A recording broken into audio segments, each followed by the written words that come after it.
PDCA. Ada beberapa metode dalam problem solving dan continuous improvement. Salah satunya adalah PDCA. PDCA singkatan dari plan, do, check, dan act. Mari kita bahas satu per satu. Yang pertama yaitu plan.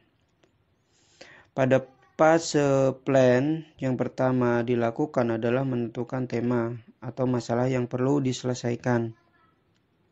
Apa itu masalah? Masalah adalah gap atau kesenjangan antara tujuan dengan kenyataan. Misalnya target productivity 100, tapi kenyataannya cuma 80. Berarti di sini ada gap 20 yang harus dicari solusinya.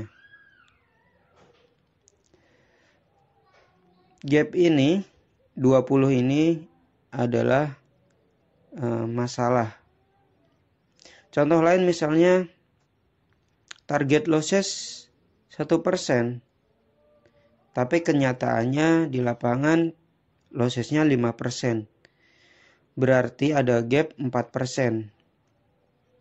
Nah, gap inilah yang disebut dengan masalah yang harus dihilangkan. Masalah yang diangkat bisa tentang quality, productivity, waste, atau safety. Dan selanjutnya, masih pada fase plan adalah membentuk tim. Dalam membentuk tim ini bisa setelah menentukan tema atau sebelum menentukan tema. Misalkan seorang manajer atau supervisor melihat ada masalah yang harus diselesaikan. Kemudian manajer tersebut menyuruh kepada bawahannya agar membentuk tim untuk menyelesaikan masalah tersebut.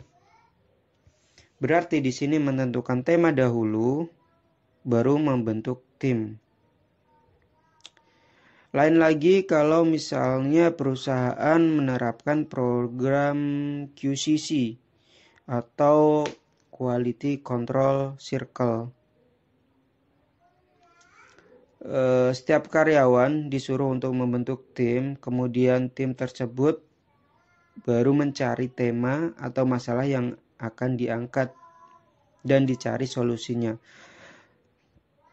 Berarti di sini membentuk tim terlebih dahulu sebelum menentukan tema. Biasanya tim ini terdiri dari lintas departemen.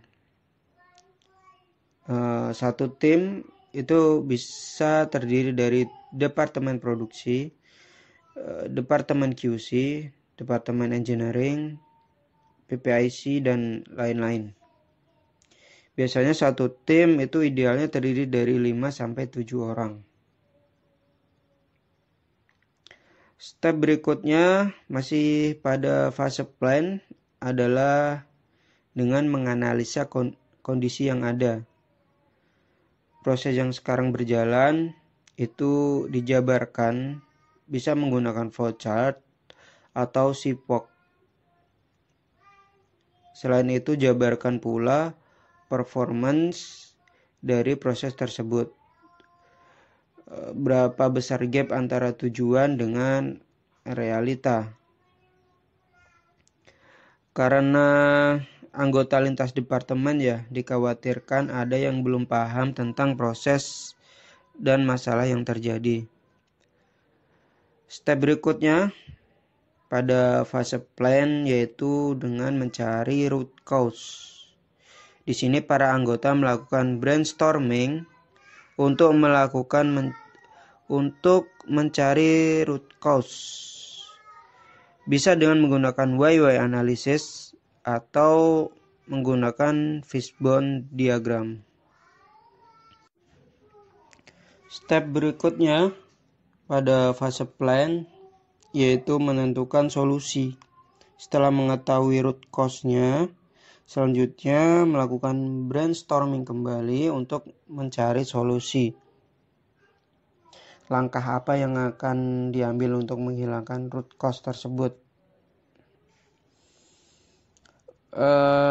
Pada gambar ini dijelaskan bahwa fase plan yang singkat, yang terburu-buru malah membuat proses improvement semakin lama. Maka pada fase plan ini hendaknya dimatangkan terlebih dahulu, jangan tergesa-gesa agar memperlancar pada fase berikutnya. Pada fase plan telah selesai, selanjutnya ke fase do. Fase do ini adalah tahap eksekusi. Solusi yang telah didiskusikan pada fase plan akan dilakukan pada fase do ini. Tapi sebaiknya sebelum melakukan tindakan eksekusi, dilakukan briefing dahulu untuk memastikan bahwa tim sudah paham apa yang akan dilakukan sehingga proses perbaikan dan percobaan atau trial berjalan dengan lancar. Kemudian pastikan data terkumpulkan pada saat percobaan atau trial. Setelah fase do, langkah selanjutnya adalah fase cek. Pada fase cek ini kita mengevaluasi hasil percobaan atau trial berdasarkan data yang telah dikumpulkan. Bandingkan hasil sebelum perbaikan dan setelah perbaikan. Jika dirasa hasil trial masih kurang memuaskan atau kurang meyakinkan, bisa mengulang fase do dan kita cek kembali sampai menemukan hasil yang optimal. Setelah mengevaluasi data, kemudian kita mengambil kesimpulan apakah hasil memuaskan atau tidak memuaskan. Kemudian fase terakhir yaitu fase X.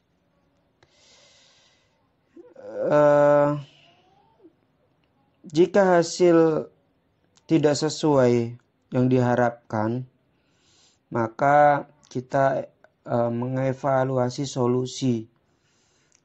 Apakah benar solusi yang kita ambil, kita putuskan pada fase plan, kemudian kita lakukan di fase do, itu dapat menghilangkan root cause atau tidak. Nah, itu kita evaluasi kembali. Kemudian kita juga perlu evaluasi root cause. Ya. Apakah benar masalah tersebut itu root cause-nya? Jangan-jangan ada root cause yang lain yang lebih signifikan, yang lebih berdampak pada masalah. Atau bila perlu, tambah anggota tim untuk mencari ide yang lebih baik. Ya. Siapa tahu dengan tim yang baru bisa muncul ide-ide kreatif yang bisa memecahkan masalah. Itu langkah jika hasil tidak sesuai harapkan. Jika hasil tidak sesuai yang diharapkan.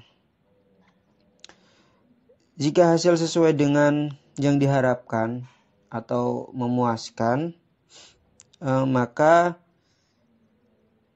jadikan standar baru. Solusi yang kita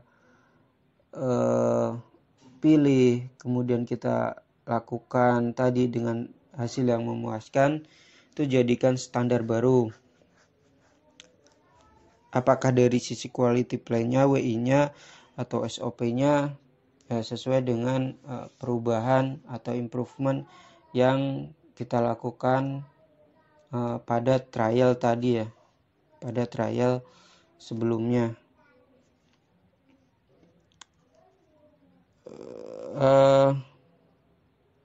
Mungkin itu saja sih penjelasan PDCA.